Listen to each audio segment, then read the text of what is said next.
Hello and welcome to Heroes and Generals live stream number 34. We have today our game director, Jakob with us, and we will be talking about the new update that just hit the servers. First of all, I'm going to maybe go over a little bit what's new, because I think we've been announcing it a few weeks before it got released, but as a recap, lots of cool new stuff. So we got updates on the new map, the latest map, the forward airfield. So there's new updates on that map. You can go and check it out by yourself now. We have like more cover, more places you can spawn from. And also, I guess we could, if you haven't seen it, show a little bit of the changelog, the video log. Changelog we'll talk about later. And if you want to start it, Dankeschön. So in the video log, you can see basically a recap of everything that we changed, including the effects that we made, that we optimized, and that also we made a little bit more pleasing for some of them. So lots of cool new explosions and also more performance effective effects.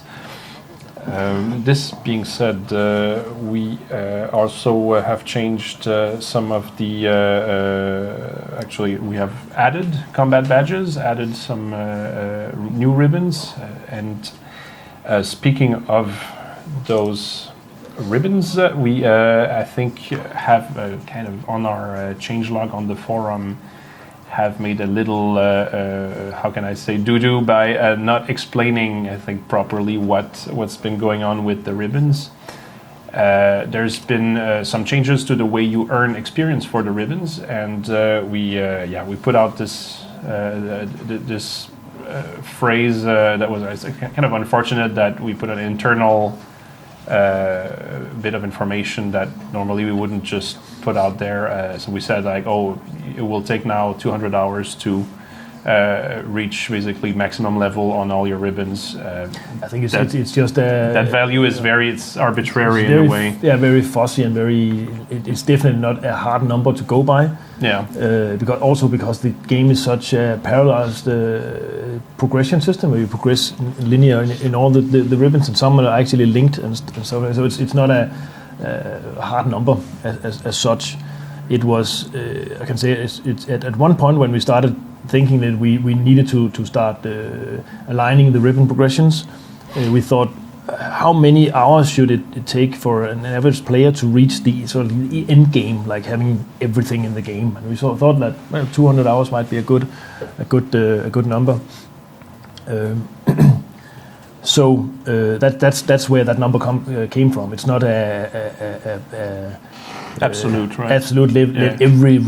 I've seen on the forums even somebody says that it's for each ribbon level and stuff. So that's again misunderstanding information that is obviously not precise enough. If you can say that, it's a number that you shouldn't care about. It's so that's why it's unfortunate that it actually got out in the changelog, because that's because people go out and really measure things and try to see if they're getting the same as everybody else. Or they're totally right in doing that. Yeah, you can say one of the things that we want to get out of adjusting these numbers is that we pull out data from the players and see how they actually progress in relation to when we tweak the numbers, but then we can see if something goes too fast or too quick or whatever. Because wasn't that the main thing? That was the main idea. Yeah. But actually, with this flame war, because it has gotten so much attention, it's hard to say if we can actually use the numbers that we get out of the current data run, because it can be so skewed by what people are trying to do right now. So it's actually not really useful. Well, we're going to look at the numbers anyway and see what we can get out of it. If they align somewhat with what we expected, then we're going to start tweaking the numbers into a correction that we think is proper. I think it's a good point to kind of remind people that it's not the first time that we adjust the values for No, the no, progression no, system. no. It's not the last time either. And it's not the last time, and It's just that it was kind of like a big change this time. It was some of the numbers was tweaked a lot, Right. and some of them were tweaked a lot in the negative direction, and those are probably the ones that people instantly find and say, "Well, this can't be," and I had hoped that we could tweak the numbers and see what people's reactions without them knowing firsthand what the numbers would tweak like. So it would be better to just tweak the numbers, and then people being annoyed about, it takes forever now or whatever, it takes too long, and then we can hold that reaction up against the number changes. But now when we say to them we have done this change, then it's sort of like we don't get that the proper human feedback part of it. So now we only have the numbers to go by, which is a bit unfortunate. But actually, and obviously again, I would like the game to run for a longer time before we start to pull in the numbers. It's not good to have a data set that's on such a narrow time frame. But we have actually, just because the forum exploded in rage for this change, we have already pulled out some numbers and looked at and see if we can hold it up and against the old numbers. So I can safely say that we are going to as quickly as we can get some of the numbers corrected.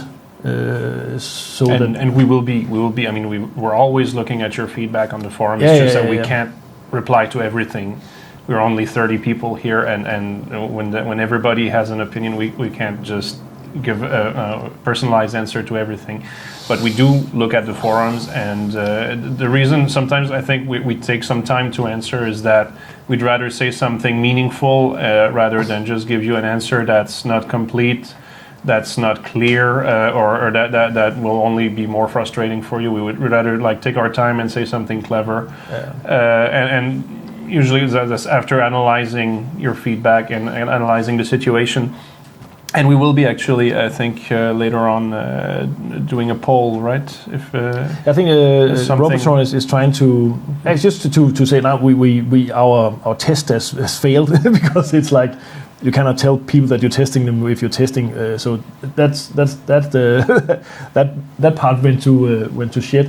But now we I think Robotron would try to turn it around and say, tell us what ribbons you think is way too hard to progress in, and we can sort of tweak the numbers in according to what people actually like and what they find hard in the game. Some things are actually hard but fun to do, and some things are hard but super boring to do. And maybe the super boring part should be easier than just to make the game a bit more fun. So the human part of this data-driven approach is also important, and we might just skip to that now that the other part is kind of ruined.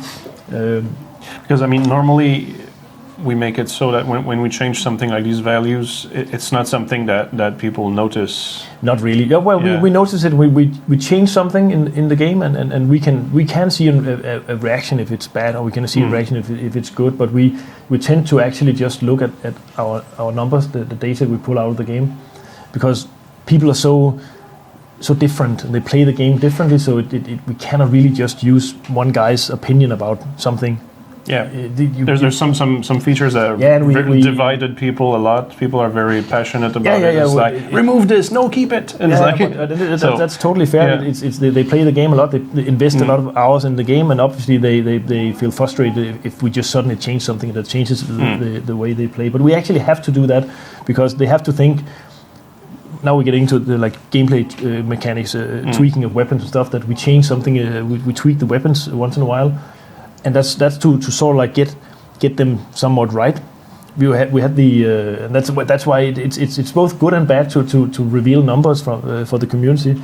Obviously, it's good because we want to provide as much information about the game as possible. It's bad because it's so easy to misinterpret the numbers or miscalculate them, or it's like.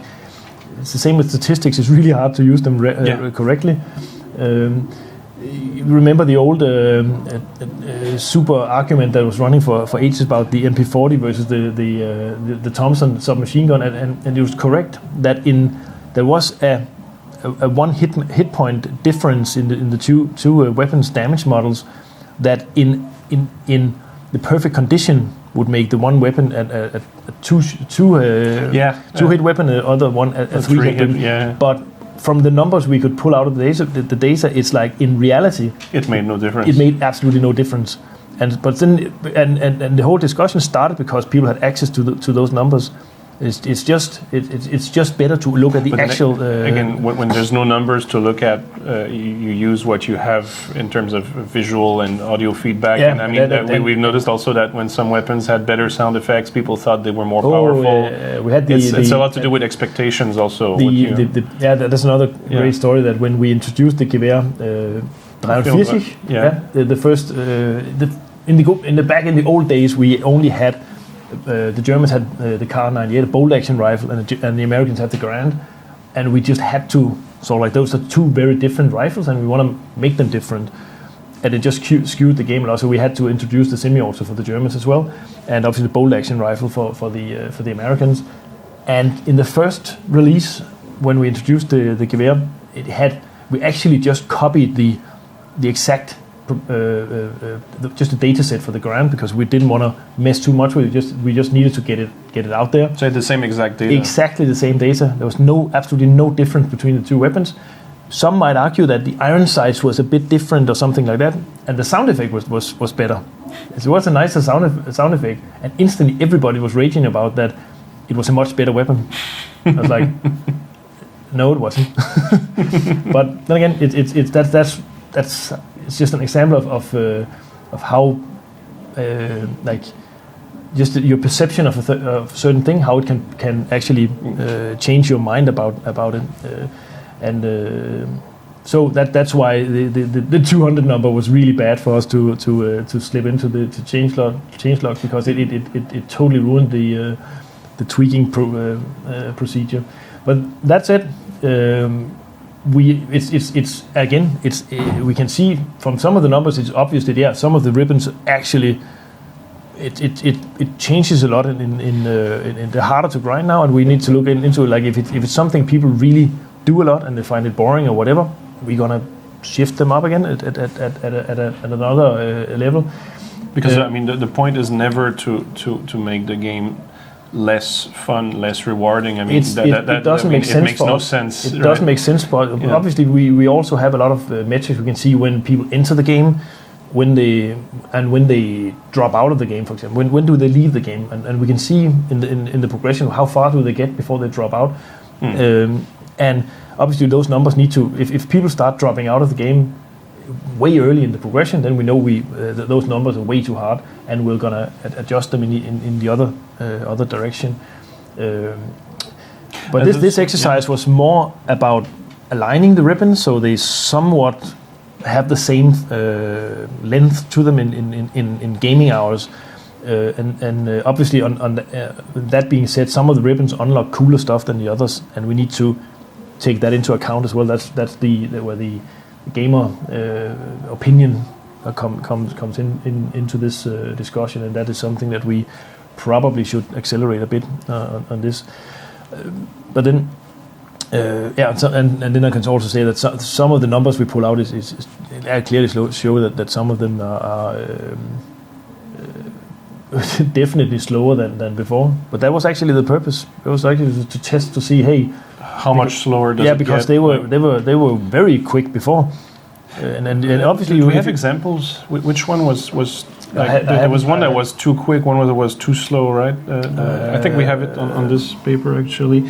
I've just seen the data from today and had a look at those, and I think it was Was it the tank driver? We have it here, actually. The tactical one was too hard to obtain, so that one was tweaked in the other direction. It was made easier. Yeah, right? the tactical ribbon is, and you can see those from numbers. People actually gain a lot more XP from the tactical ribbon now, and it's getting into the area where we would like it to be. Another thing is the close combat ribbon. The data we had before was obviously very low. It was very hard to grind to progress in the close combat ribbon, which is not intended. Obviously, it's a cool ribbon. You get knives and shit, and now we have the update where we actually have close combat improved on the close combat. So now we can start to introduce more knives and knuckles and whatnot of all other cool stuff. Then we want this ribbon to be right. So the numbers that we tweaked this ribbon with was before the changes of the close combat system. And now that ribbon is just exploding. It's really, really easy to progress in that ribbon. So that's one of the numbers where we're actually probably gonna turn that down a bit to align it. I guess another thing. I guess we made a statement about that on the forums, but maybe why would you want to slow down really how fast people max out their ribbons? Why not make more levels after? First of all, we obviously, yes, we might sometime in the future add more levels. The whole ribbon system is designed, and now we are working on a bigger update for the ribbon system for one of the future builds. But the ribbon system is designed to introduce different elements of the game to the players in a sort of like in slower manner, because it's still a game where we can see we get a lot of players in that get confused about the complexity of the game. So we are trying to layer all the different features and the weapons and so new players are not introduced to a million different things in the first go. They're introduced to different items and weapons slowly, and that's best done by introducing it one thing at a time rather than 10 things at a time. So and I say as when we have at one point maybe filled up the ribbons with items that unlocks on all the levels, then we can start talking about adding more levels or maybe dividing into sub levels or something. But right now we still have a lot of empty holes in the system that doesn't really unlock anything. So then there is actually I guess also, I mean, there's only like so much if you put the like most advanced World War II equipment at the end of the existing ribbons. Yeah, like you don't want to move them further. No, later on, if you add more levels, that would be. Sometimes we shift the actual unlocks a bit around if we have placed an unlock in a place where people actually need the item for something, and it seems too hard for them to get it. No, generally, I would rather add more levels. But if I do it by adding an extra level in between the current levels or sticking extra levels at the end, I don't know which solution I would choose. But yeah, so it's still open for. It's still open. I mean, in a way that for adjustments. Oh yeah. In the end. Yeah. But this being said, I think we pretty much answered that. I guess people still have. Oh yeah. I guess there's going to be a lot of questions for it. But I think the thing you could say about the ribbon changing of the multipliers is that it's part of an adjustment pass that we're doing on it. So now we have to accelerate that into more proper numbers. So I will be keeping an eye for more questions, but we have some questions that we picked up from the forums. I guess we could get started with that because we've been promising a QA session for the past 2 episodes, I think. So we can't delay it anymore. I'm just going to make sure I start with the first side of the first page. So ribbons will be fixed soon, says VP Doggy. Where are we? Yeah, on the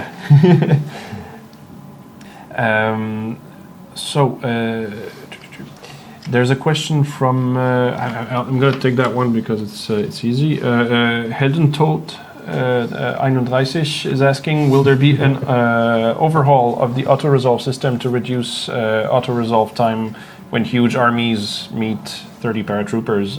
We spent the entire previous Devstream talking about that. So, but I think also some of these questions were actually sent to us before last week. So yeah.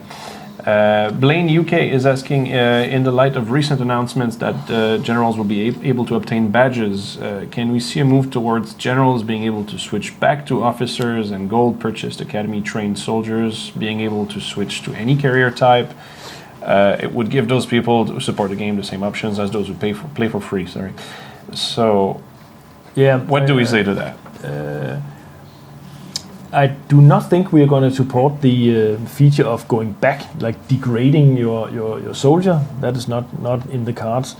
As I said before about the whole progression system, we are working on a rather large update to that system. And the only thing I can say in range, I'm always getting flamed for saying stuff that's not just been released.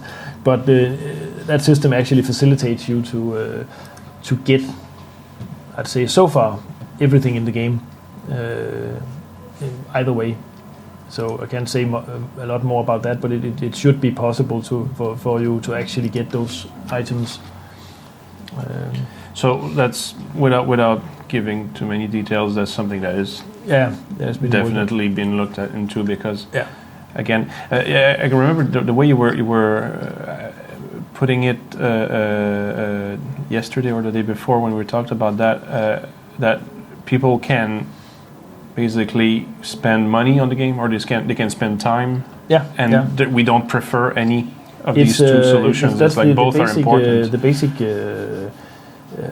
the foundation of the whole monetization is that we view time as a currency as well as money, and you say that some players are money rich, some are time rich, some lucky bastards have both.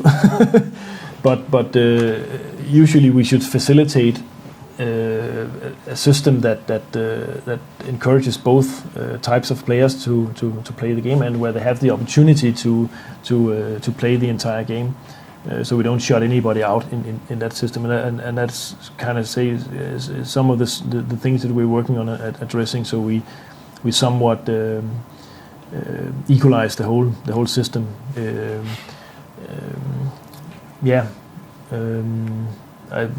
I don't know if I should take a whole session to talk about monetization in one of the next, but I think it'll probably be pretty boring for some and pretty interesting for some other people. I don't know.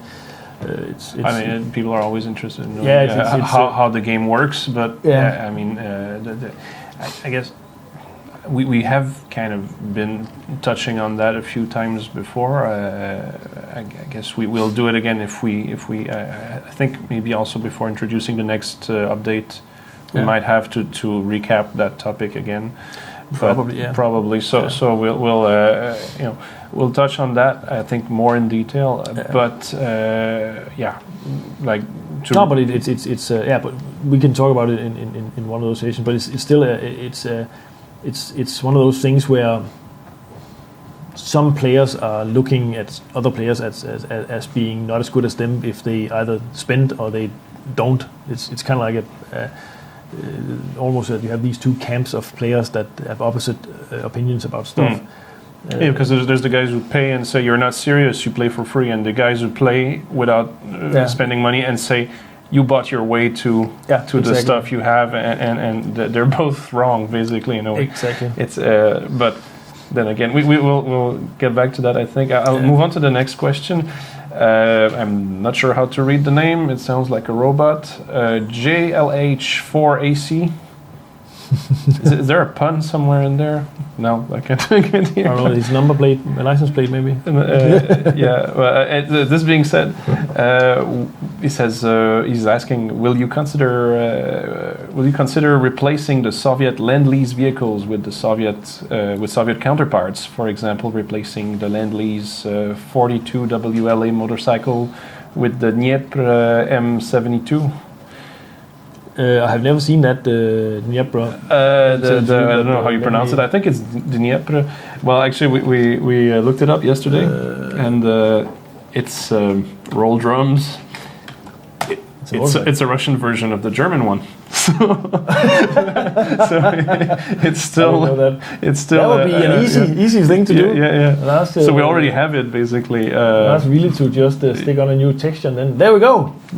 So now, obviously, the Lend-Lease stuff is sort of like something that we would like to get rid of to boost the Russian faction with the proper versions of vehicles that they we are starting up. We are starting to get to the point now where we have all our production mechanics in place to do what we call a content track, and stuff like this will definitely get into these the content tracks. So again, it's one of those things where if you post it on the forums and let us know that you think this particular vehicle is really cool, we also look at that one and consider those ones in our production. If you make a good case for it, saying like especially this vehicle, because sometimes some guys out there they have some historical facts or some cool stories about a particular vehicle, which makes it more interesting to put into the game rather than another vehicle. So we do actually care a lot about these things, and we have a game where odd vehicles actually fit in, which is nice, I think. So it's definitely something we would like to put in a lot of vehicles that you might not see in other war games because they simply don't fit in. Was that a good answer, or was it just I guess it is. There's Panzer Smurf saying, you mean like the Panther tank? Oh, the Panther. Panther. So, do you want the A or the G version? What? But the Panther it's on the list. It's It's at some point. It would be stupid to try and convince you guys about that the Panther is not on the list. Yeah. But every time you mention it gets delayed. The Germans are so OP. So we're gonna add some more American stuff. I hope you understand the sarcasm out there. Go easy on the sarcasm. That's one thing I think. You Danes, sarcasm, you just assume everybody gets it. Oh yeah, sorry. Next question is from KKND2, another one of C-3PO's friends. He's a robot from Star Wars, right? He's one of those. Probably the Imperial interrogation droid. So, asking, will you allow the shovel or the wrench to disarm landmines? It's actually a good question. We have talked about it. And I think it would be. I think we came to the conclusion that it would be too fiddly in some way. It would. I don't know. It's a nice thought. It's a nice idea. Obviously, you would like to dig them up with your knife. No, like this. Disarm. But I think. How come I'm dead? I think in the action game, because usually you have your mines placed where there's a lot of people or where people would enter and stuff, and most of the time people actually protect their mines and try to lure people into an ambush type situation. Then if you start to crawl and start to try and disarm your mine with a knife or shovel, you might just get shot. So it might be one of those features that sound really great, but in reality would be just really hard to use. Unless you first kill the camper. Yeah. Then you disarm the mines as a kind of like bonus. Now we're getting into this cost benefit on our features. But I guess it's kind of like a completely kind of different gameplay when people are kind of camping and laying traps and others are rushing and so I guess it's a balance between that and it's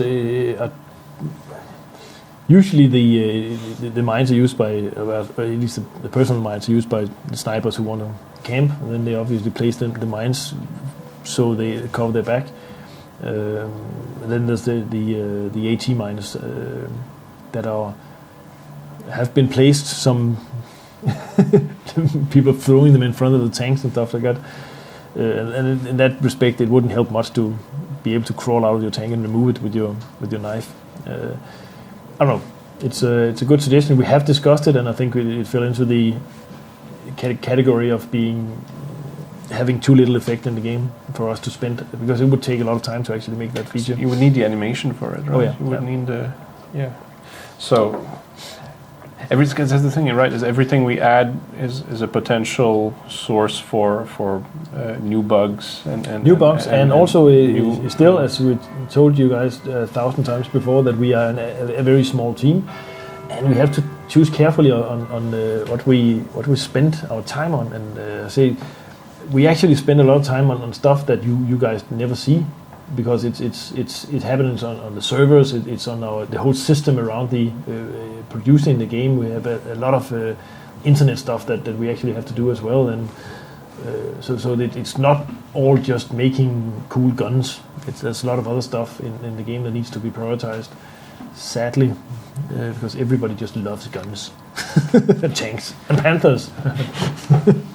So there's another question about completely different topic. Sorry, I thought it was the same topic.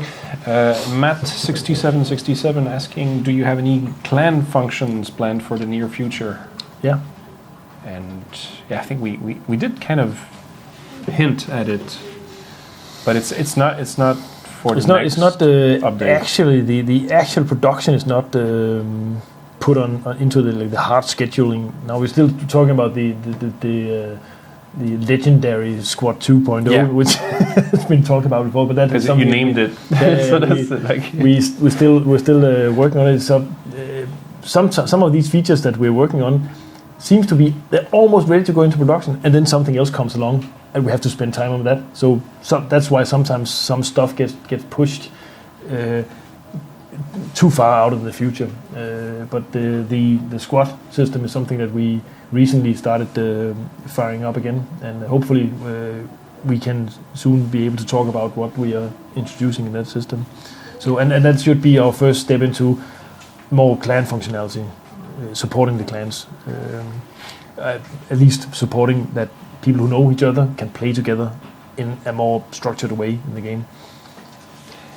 And next one would be from Gandalf. I like that one. Any plans to add secondary objectives in the maps, such as destroy the gas tank, destroy the enemy radio, the antenna, the bunker? Lots of talk, no plans yet. Again, I remember we have had a lot of talk about what we want to do with the new game modes and way to play the game, and how to involve other aspects of the war rather than just shooting each other.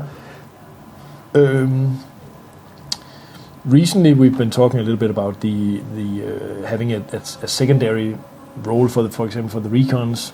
Now, in our game, recons are basically perceived as being snipers, but we actually wanted them to be more like actual recons, operating as a spearhead behind the enemy lines and stuff like that. And we talked a little bit about the possibility of having you could say like sort of like a capture the flag mechanic on top of the assault mission, where recons can go to an enemy access point, steal some documents, if they can bring them back to their own access point, they will sort of like reveal the map for 5 seconds or something, reveal all players for 5 seconds, something that gives the other players an advantage in the game. That was just something that we've been talking about, but haven't obviously planned. That's would be one thing to have secondary objectives in the game. Obviously, we have also for actually a long time ago we had the medium French village. You could blow up the bridge. The animation wasn't really nice, so and it was hard work to actually make it work. So we took it out. But we had a game mode running where you had to place you had to break one of the bridge lines, because the idea was that the whole from a strategy point of view, the access points were actually passing through the level as well. And if you could break one of the bridges, you would sever the supply lines. So that was kind of like a fun side mission as well, that you could try and see if you could place a bomb on one of the bridge pillars and blow it up. That was a fun little anecdote from years back. Yeah, well, that was, I think, before I even came in. Many years ago. Yeah. So all those ideas, they're around, but what decides whether they make it into the game or not is... Yeah, it's personally, I would like to see some more specific game modes before we start adding on top of the ones that we have right now. Like some new game modes, basically. And there's plenty to choose from. So. But okay, so I guess instead of that you would like to discuss potential developments, but I think we kind of don't want to tease the players too much with the stuff that's not just already let them know scheduled. That we actually think a lot about cool things to put into the game, and it's like there's 1,000 ideas and we can put in 2 of them at a time. So it's It's just as frustrating on this side of the screen. I'll move on to the next one then. There is a question about the starter tank on the Soviet side. Is there? That's Jerry 1138 asking, are there any plans to make it amphibious, the T-38 Soviet tank? It was actually our purpose to do it. Yeah, it has the screw on it. I asked Rito Leto, yeah, who's the action grandmaster, and he says that wouldn't be necessarily very hard to make, but it's like again loaded with potential for new bugs.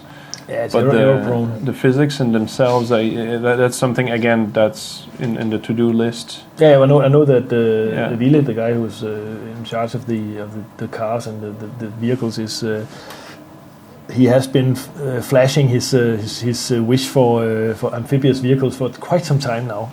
But the thing is, like once if this tank can float, then we have the code to make other things float. Yeah. So that's, and it shouldn't be that deep, but we have to maybe we should just put up some test kit. If we have these problems with all the physics stuff, it's not as easy to do as people think. It's easy to do, but there's so many cases where things can get stuck and all that. So and also I don't know if it's the transition between driving and floating that could be potentially strange. There's actually the same player has a follow-up question, which is since we were mentioning the other guys whom we never see, he was saying, will we meet more developers in the upcoming live streams? And the answer we wrote down here is when we can talk someone into appearing on the show. But the vehicles guy especially is it's just like concrete hard against being in front of a camera.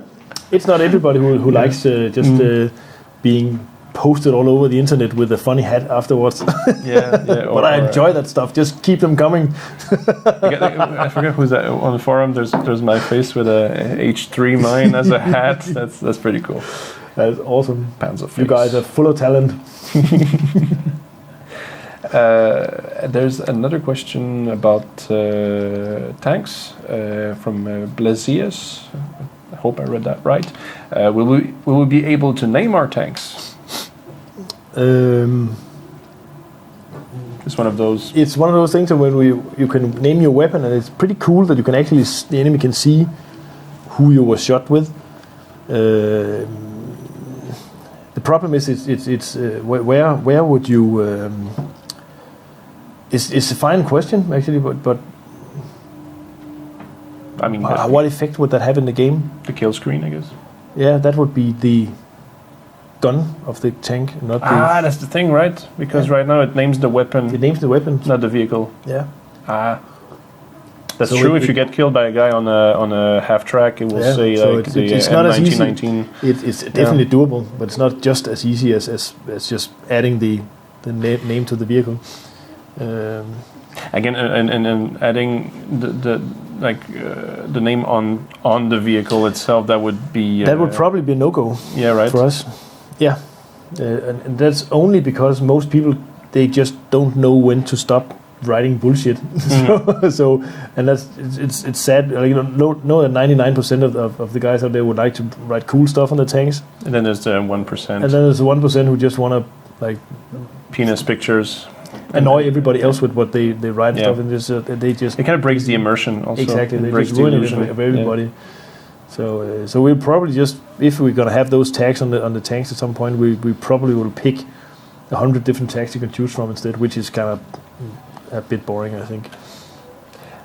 So that's about naming tanks. Yeah. And a question about will you? Oh, that's actually I don't have the answer for that one. Yeah. But somebody was asking about will you make vehicle icons, the ones that you click to deploy to spawn? Would you make them smaller? Because it's hard to, if you want to click the capture point and the vehicles are spawning on it. Yeah. On the map, it's hard to select that. I know there's a specific thing. overlap problem there. But the guy who could answer that, that's Oxan. Yeah. And we didn't ask him yet. So maybe he can write on the. We can actually ask him, and if he's watching, I guess we'd always. It's a long question though. We'll get back to that. I guess if I can get the answer for next time. Also, question about vehicles still. I'm sorry about the noise outside. There's a kind of a. I don't know if it's a reggae festival or. I think it's still distortion that's going on. Distortion? No, they're supposed to be on the Vasilevsky. Oh. So. No, the distortion has been all over town. Yeah, but they changed neighborhoods. Okay, so it's on Vasilevsky. There's a street festival going on. Yeah. So. That's sorry about that. That's why Copenhagen smells like piss right now. Yes. Yep. That's going on right now. So, back to serious business. King Fu Julian is asking, what about lights on vehicles? In the previous Devstreams, you mentioned that this was not going to be implemented because lights are exposing players a lot, but would it be possible to implement this by adding like a key setting to turn it on? He wants lights on his vehicles. But it's not just about exposing the players, is it? I don't think it's we had them in at some point. I don't think they're different, unless something has changed from, I think it's 2 or 3 years since we had them, that now they're not doable, then they're perfectly doable. Okay, but when we talked about it, I think yesterday with Robotron and Splixen, they were telling me that if we made the night dark enough for example, for lights to be useful, then that would be detrimental to everybody else who doesn't have a vehicle with lights. But that exposes the players even more. Even more. But apparently also but that would mean also that you would have to have a lot of cast shadows and stuff that breaks performance. That's shadows is just shadows would just be an extra added thing. You could argue we're just going to do the lights without shadows because we don't want to bring it down performance-wise. So you would have just lights, but no cast shadows, no. Maybe I don't know. Maybe like shadows. Just the thing is like the shadows are only in the area where the light is, and we could just limit that. Don't have to be infinite shadows. Okay, so the explanation that's interesting that for some people it's a matter of what the lights are good for. Others told me that it was a question of performance, but So I don't think it's a question of performance, to be honest. Okay. But it might be. I don't know. Okay. But then again, it's not something that would create like so much more depth to the game. It would add to the realism of if you want lights on your cars. That it looks nice. But then if you only want those covered with the little slits, it might be. We just stick a self-illuminated material on instead of doing proper lights because you wouldn't be able to see anything with it anyway. About the previous question regarding the icons, that we got an answer from Rito Oxan. The plan is to indeed spread the icons slightly around the spawn points so that would actually also spawn points. Because they're also overlap. The spawn points themselves. Okay, so that you would make sure that they sort of like you would be able to click on individual things. Yeah, because those icons doesn't really need to be super precise. They just need to be somewhat in the area. So that's for the icons, and let's see. Next one would be. Just trying to see if we're done with page 1. Jekyll is asking, why do you have the semi-automatic rifles unlocked before the bolt-action rifles? That's a very old decision we made. I know that most people would think you have the bolt-action rifle and then you have the semi-auto because it's better. Again, we see Heroes and Generals as not being a simulator game, and it shouldn't be as you can say, like we turned it around in order to make new players feel better when they start in the game. They should have it easier. It should be fun when you start up the game for the first time. And the bolt action rifle is simply just it's a weapon that's hard to use. If you know how to use it, it's great, but it's hard to use, and it would be punishing new players too much to give them a hard weapon in the beginning. So we give them a weapon that's easier to use, basically, and then they can start upgrading to the bolt action. Bolt action has far more possibilities of modifications and stuff. It's just a much more advanced weapon, and that's why we place it as the second, like after the semi-auto rifle. But also, I guess, for people who are not necessarily history buffs and they're not used to World War II shooters and the technology that was available at the time, because I mean, the semi-auto rifles are more advanced in a way than I agree. If Heroes and Generals was a single-player game, we would probably have done it the other way around, because that would be the traditional way of doing stuff. That you have to earn your way up and get a better weapon as you progress into the game. But this being first of all a multiplayer game, where it's actually highly competitive, and it's a free-to-play game where people can play it, and if you don't really, and we can see that instantly on our also being back to the metric stuff. If people don't find it fun to play instantly, they just leave and do something else because it's free, and that's why we have to do something that's fun in the beginning of the game, in the very very early part of the game. So I think that's the one of the main reasons for us to actually swap those two around. So if you have people who play other types of games where you start with a weapon that you have 10 bullets to shoot and you don't have to between every shot, then they're used to that. They come here and they go like, if they had a bolt action rifle, they would go like, what the hell? And now I'm kind of. They would skip over it instead. They would go like, this is too slow, and But that's the main difference between the single player style game and also the because free to play model it's free. You can try the game and you can just say this is not for me and just leave again, and that's perfectly fair. If you buy a game in the store and you install it, you are willing to give it some more time. You're willing to actually play the first part of the game as being that's where you learn stuff and then you unlock stuff and you get the better and better weapon. Whereas in our game, if you don't instantly have some sort of fun, you would probably just go do something else. So that's and I basically I think there's so many other things in the game that's worth exploring later on with both weapons and vehicles and stuff. So I don't really think it makes that much of a difference in the way the game are played. Even though, like, if you're like a history if you're history curious, then you would probably. Yeah. But I don't know. Both weapons were used in the war. Just not in the same years necessarily, right? The G43. Isn't the G43 from 1943? But they had the development of the semi-auto rifle was before that. So it's not like it's we just invented this stuff. Most of the weapons were in development in the 30s. So it's not like it's you suddenly found out how to not load each time we fired the weapon.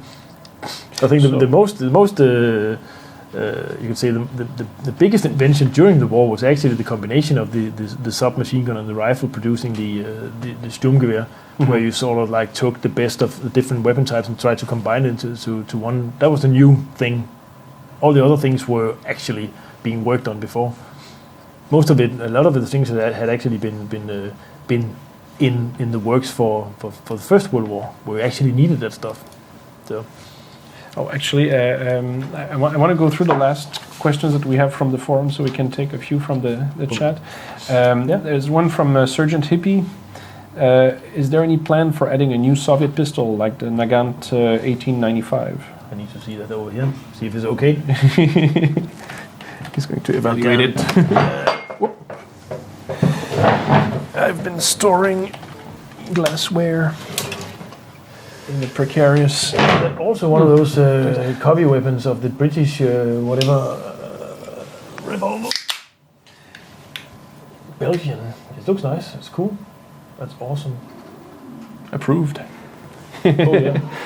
So that's actually Robotron is one of the guys that are involved in selecting our firearms and weapons in the game. So you could just again, as I said before, if you want something in the game, just make sure that we are made aware of its coolness, and it will probably get onto the list of stuff. Obviously, there's a lot of stuff to put in the World War II game, but and we'll get there at some point. At some point in the future, we will have a complete World War II game with everything in it.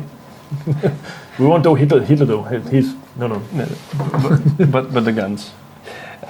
Question from the guns, yeah. Question from Red Fox 4 saying, when will you correct the Panzerfear's main cannon? Canon. We're actually pulling out the data for that stuff, and I can't remember what we actually what the last results was, but I think he's right. It's not technically wrong, but apparently it could need some tweaking. There is some tweaking on it, and also the armor thickness could be adjusted on some. But we're always still adjusting the vehicles. I think the vehicle models are still, I think, on the list of things to be. We can see it on also on the stats and stuff. So it's definitely there is something with the Panzerfear that's not correct, and we are looking into it. It's just something we need a bit more time to actually get to it. And I can safely say the same thing about the Hellcat that people have been complaining about, that they think it's too OP. That one is also going to get some tweaks. We are going to we are working currently on a vehicle tweak session. The same way we've been tweaking all the weapons recently, wrapping all sorts of loose ends up. Just need some time to do it. So the last, I think, one from the. Actually, no, we have a few ones more. The Dark Emperor 69 is asking. I like the name. What is it? Dark Emperor 69. I bow to you. Dark Emperor 69. Many people seem to be saying that Faction X is losing because Faction A has more assault teams. I like how he's polite and doesn't name the factions. Mm-hmm. Even though we receive the same number of available resources, is it true, or do all factions roughly have the same number of active and deployed assault teams? That's a little bit hard to answer, because all the same amount, exactly the same amount of resources are available for all three factions. I think we have a little bit of a clash in time zones, basically, where the players who play the Germans and the Soviets mainly come from Europe and Russia, where the Americans play the Americans. The Australians like the Germans. They play it. Yeah, so the German faction is time zone wise better covered, so they play more, basically, which makes them probably better at main, because the strategy game actually, that's a job for the clans and the group. They have to be organized enough to be online 24 hours in order to facilitate or to prevent like overruns or stuff from happening while they're asleep. Which is why, by the way, there's another question we keep getting is like, why don't we have separate war server for our region, so only Australians would join it, and it would be worse, right? I mean, if you go to sleep and there's the one guy who joins from another continent, and you can just mess up everything. Yeah. I don't know. I hate to say that stuff, but I think the reason why you see an imbalance between some of the wars is probably again down to just better players, better organized players, because it is exactly the same. But they have the same resources. Yeah, no. For example, you can say the Germans now, they're complaining that they're always in queue. That's an aspect of it. They're always in queue because they have to split the resources between themselves. Split the resources between a lot more players. Whereas you can say the Soviets, they're actually the smallest of the factions, general wise. So they should have access to a lot of resources. But obviously, again, it makes a big difference that there are fewer people. But actually, there's a question that's been going on also on the chat, is that people are asking why it takes so much time to get a destroyed assault team back up so you can deploy it. Apparently, it seems to hurt the Soviets more badly because they have less generals, basically. So they have fewer assault teams to deploy to begin with. It being the youngest faction, also, I think.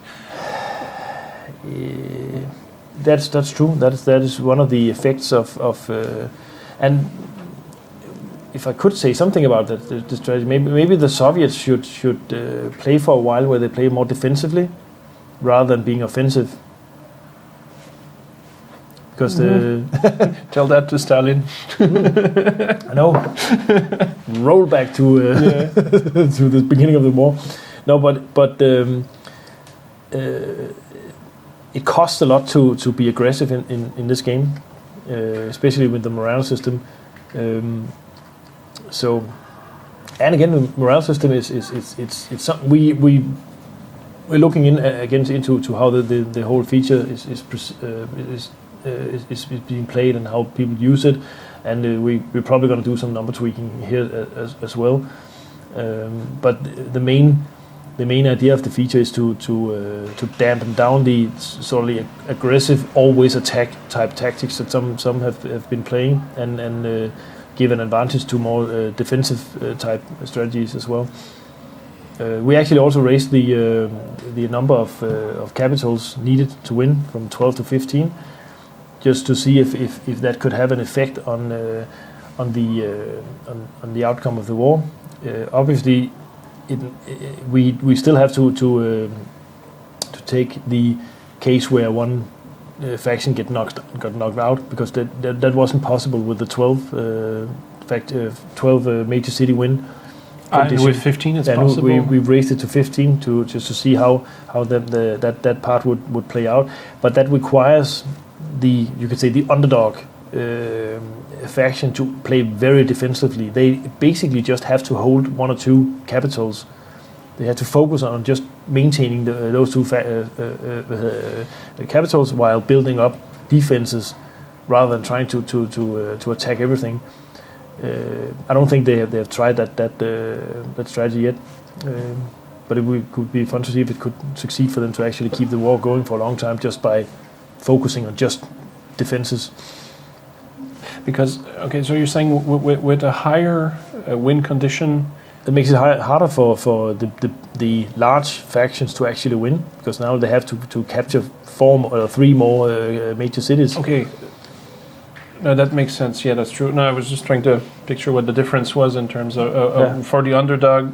For the underdog, you could say the main objective is to just keep one major city, but I'd say 2 or 3 might be necessary in order to not to like spread your risk a little bit. But defensive strategy would definitely be something that would be that I would suggest at least. Right. I guess we also had a follow-up question here. I'm just because there's a guy here saying like, we just confirmed that the morale screwed the Soviets, but really it's again, we were expecting the Soviets to need some period where they kind of build up Yeah. the necessary momentum to kind of. I mean, I remember there was a time when for what, like 6 straight months the U.S. got their asses kicked by the Germans. There were only the Germans and the U.S. and the U.S. kept getting their asses kicked. It was just and I mean, now they're sufficiently, I think, they powerful to hold their own. Something. I think it's just a matter of people kind of balancing out the enemies. I mean, the thing is, like, some things have to grow organically. Right? Otherwise, it's also a timing issue now. If one of the major factions want to win by knocking out the smaller faction, they have to do it at the exactly right time. So it is getting harder for them. So this being said, it is 4 p.m. I guess we could. Should we take a few more questions? Yeah, I guess if we. Do we have time? If we can find something that ends with a question mark. I hope our explanation of the ribbon incident, if we can call it that, is something that will quell the fire. But obviously, we need to do something actively for that as well, and we will do that. So, but I guess we usually don't give out numbers like that. It's really because we. But the bad thing here is also it's a number that doesn't make sense in the context it was presented in. So and then obviously speculation just runs wild, and people start to dig into some of the ribbons that have been probably brought down too much. But again, it's like it's not the first time we adjust something too much in one direction and then kind of gradually readjust it towards balance. It's just the fact that right now it's linked with we put a number in the changelog and people want to calculate what that means. The whole incident would be perceived differently if the number 200 wasn't there. Which is why we can't take it back. But no, we just have. But we're sorry. We're sorry we gave you just that without a proper context for it, because that number alone is confusing.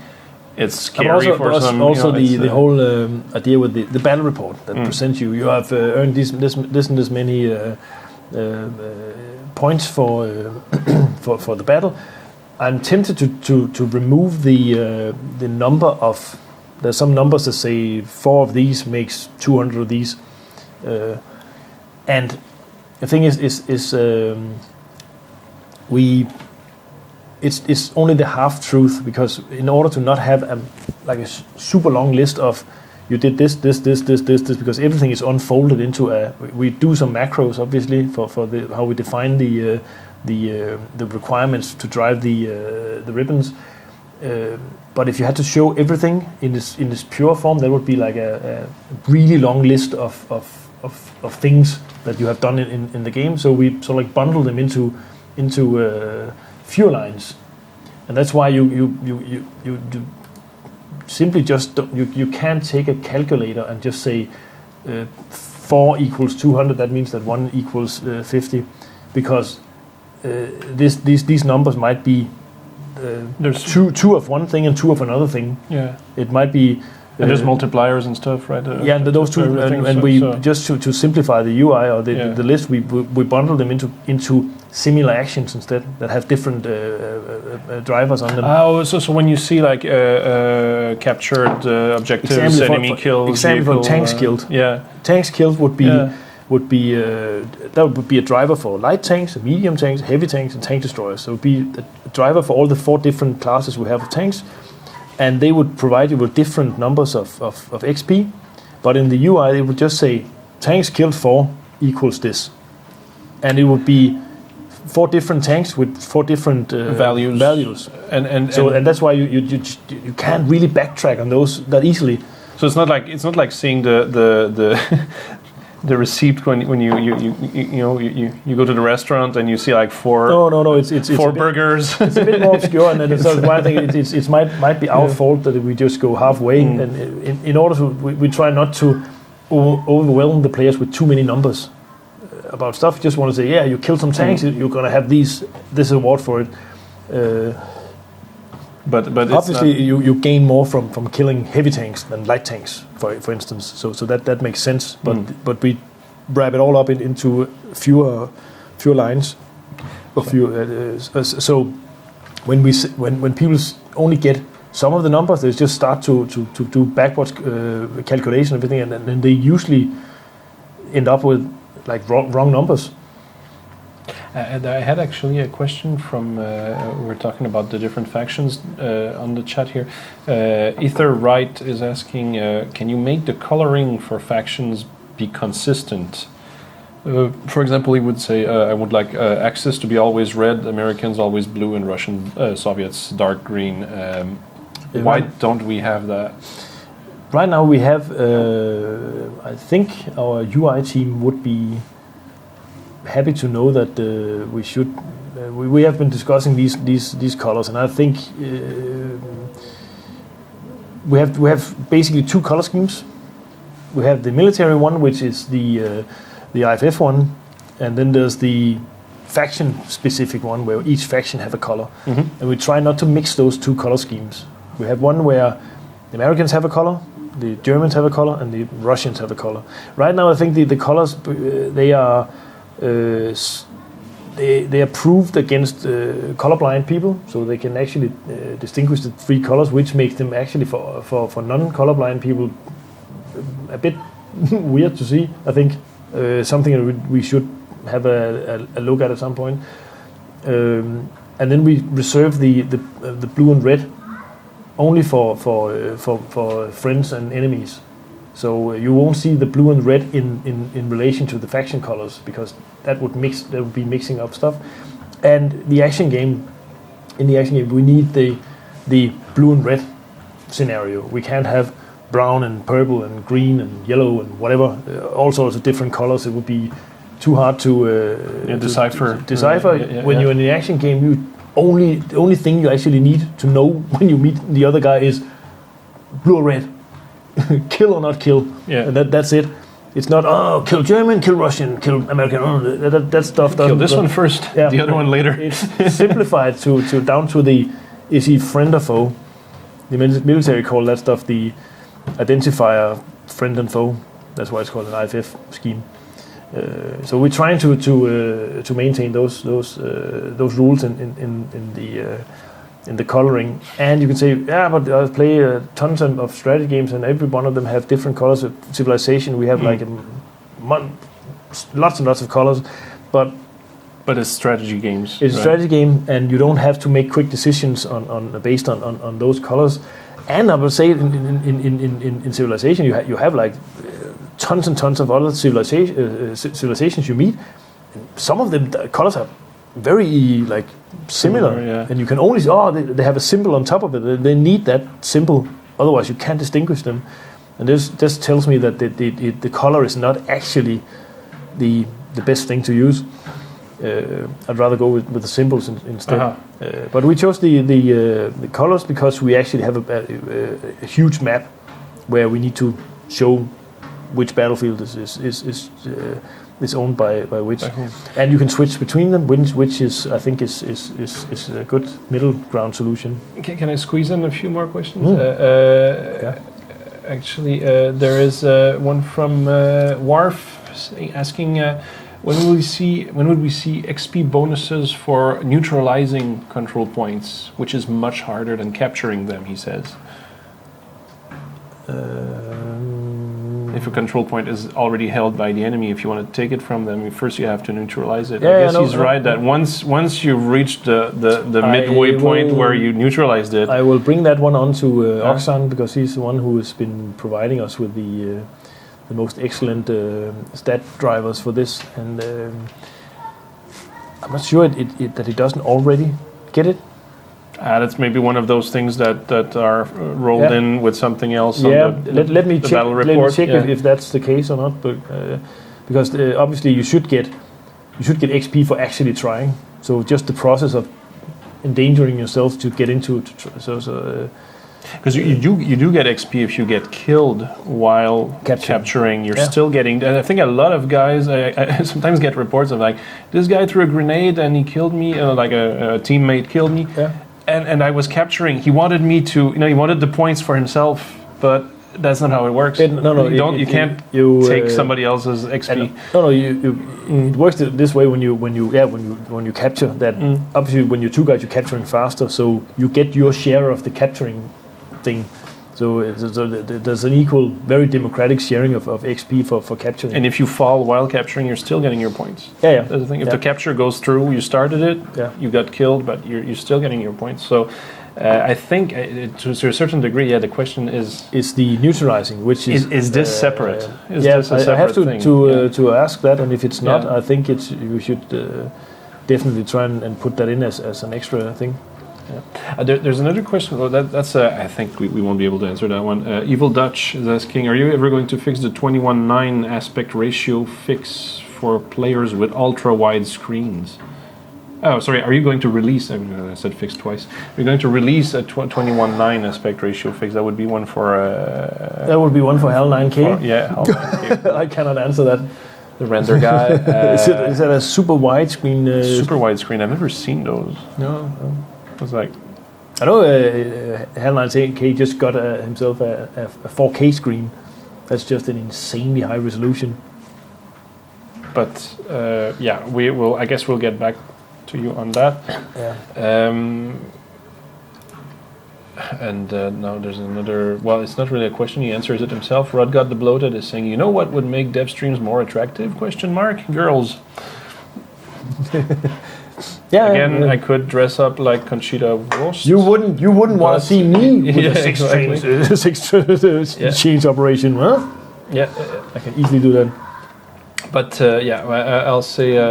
By the way, I should have said thanks for the previous question about the screen aspect ratio. That's actually something we might want to look into, because we want to support as much hardware as possible.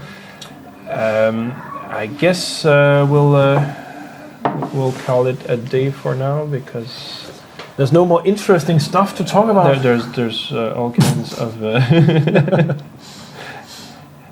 Now they're talking about boobies. Yeah. Okay. So I guess that's a good time to call it a day. Very loaded episode today. So if you just if you just came in, surfed by, we talked about the horrible number that made its way into the changelog. What does that mean? 200 hours. We talked about basically we answered a lot of questions from the forum, and we tried to explain as much as possible how we tweak the progression system from one update to the next, and try to dispel some apprehensions and false rumors. We're really not trying to make it impossible for you to level up. That wouldn't make any sense. But again, if you want more details and you missed the beginning, we strongly recommend you to go through the entire episode. And we will be back, I think, next week. Yeah. Is there one of those surprise holidays? No, we're kind of exiting the... we're going out of the holiday season. It's crazy. We have so many holidays that it's ridiculous. For such an atheist country, we have a lot of Saint pancake, whatever waffle day. It doesn't make any sense. We just crazy.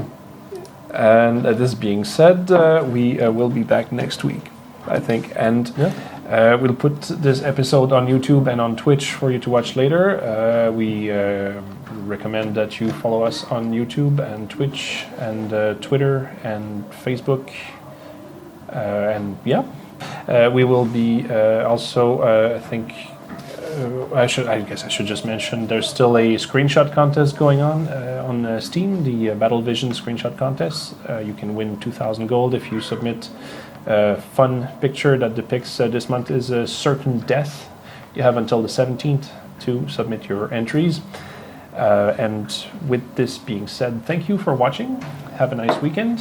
Thank you for flaming playing. about the ribbons. No. Thank you for keeping the flaming to a minimum, and we need the heat in here. Now that they finally turned the heat on out there with the weather, it's officially summer. It's like a searing 19 degrees outside. For Satanists as us, we need the flames. We need the flames. All right. We're going to put a cork in it. Have a nice weekend. Bye-bye. Ciao.